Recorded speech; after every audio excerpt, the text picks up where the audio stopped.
Friends, today is Sunday, the 20th of September. We're in the cathedral, but it's actually Saturday evening, it's the 19th, but we just finished our evening Mass, and while the homily is still fresh in my mind, I thought I would record it for tomorrow. And we're at the 25th Sunday of Ordinary Time, and today's parable, we have a parable in the Gospel. Today's parable has confounded Christians, you might say, from the day Jesus preached it, and Matthew included it in his Gospel. And Matthew is the only one who includes this parable in his Gospel. The others, kind of wonder, maybe they just sort of shied away a bit from it. It's a truly unusual parable, and a challenging one too, called the parable of the generous landowner. The parable of the generous landowner, where divine generosity is perceived as divine injustice. Okay? Divine generosity perceived as divine injustice. And the story, of course, is that of the workers hired to go out and work in the field. Some hired at 6 a.m., some at 9, at 3, at 5 in the evening, and so on. And they all received the same pay. They all received the same pay. And we feel kind of the pain of the workers who worked a 12-hour shift from 6 a.m. to 6 p.m. through the heat of the day, who received the same pay as the workers who were hired at 5 p.m. and worked only 1 hour. Is that just? Well, that's the question of the parable. So what is it all about? You know, this is the type of parable where a teacher would say, all right, I want you to get into small groups, talk about this parable, see what you come up with.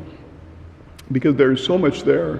There is so much there, and so much controversy surrounding it. And everybody will come up with something, and some like it and some don't, and just to get some lively discussion, because that's kind of what parables are all about.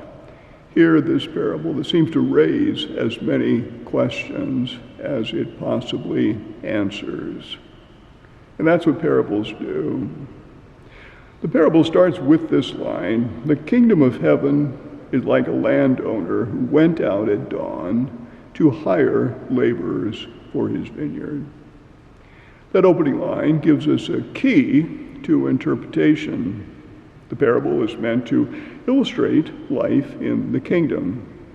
But you know, whenever we mention life in the kingdom itself, we have to realize that everything is kind of a bit topsy-turvy, not exactly the logic that we human beings have. Everything is a bit different. We might say, as Chesterton did, I believe it was Chesterton, who said that Christianity turned the world on its head, and from that perspective, it finally made sense. Christianity turned the world on its head, upside down, and from that perspective, it finally made sense. An example being, the last shall be first and the first shall be last. Everything is kind of upside down. And that's the kingdom. That's the kingdom, the mystery of the kingdom.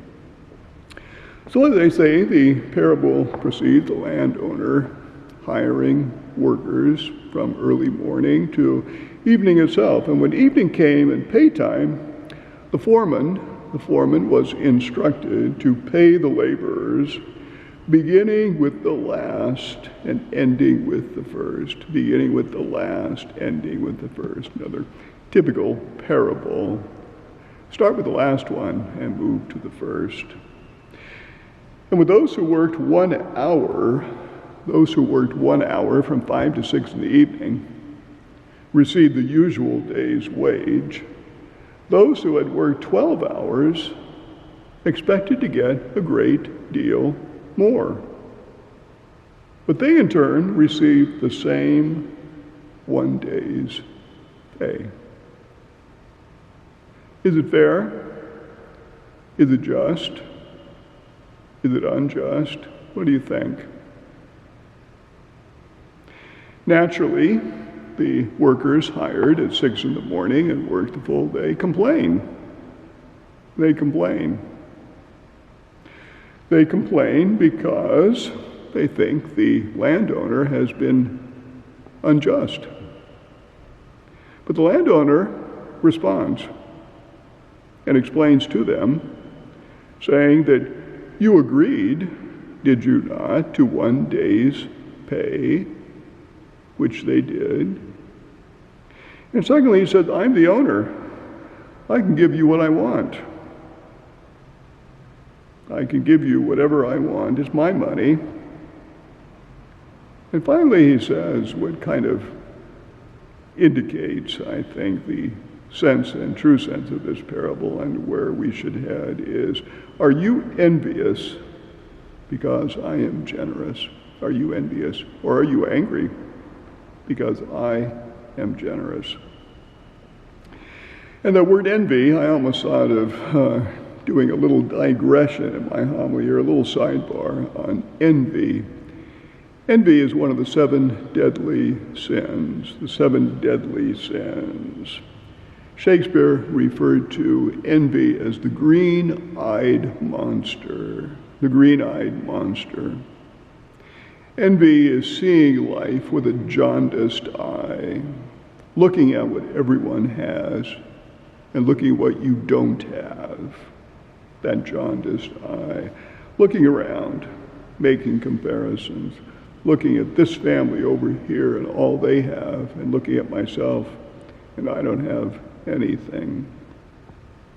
Envy leads only to anger and to pride and to blind ambition.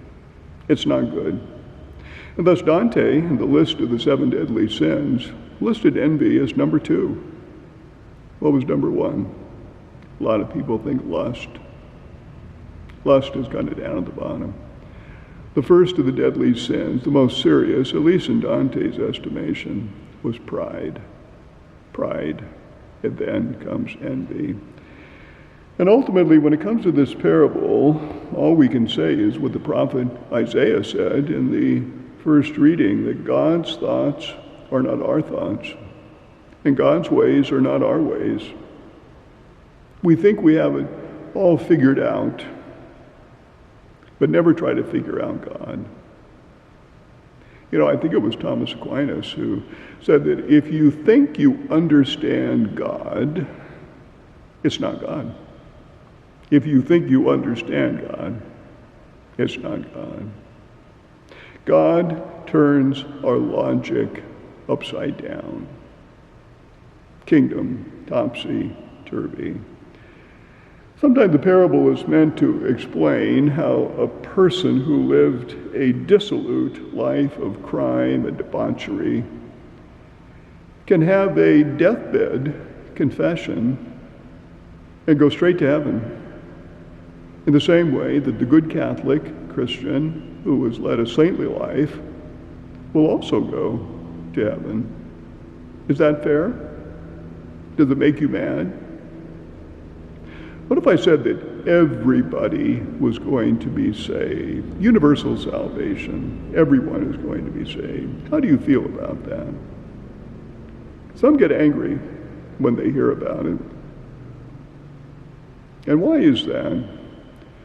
The salvation of another person takes nothing from you.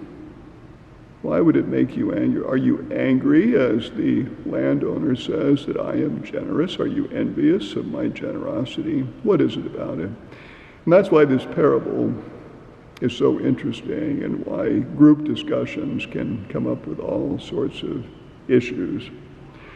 Because God is generous.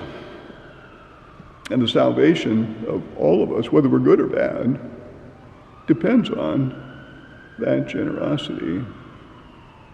And in the end, we have to remember that we all receive of God's mercy and generosity.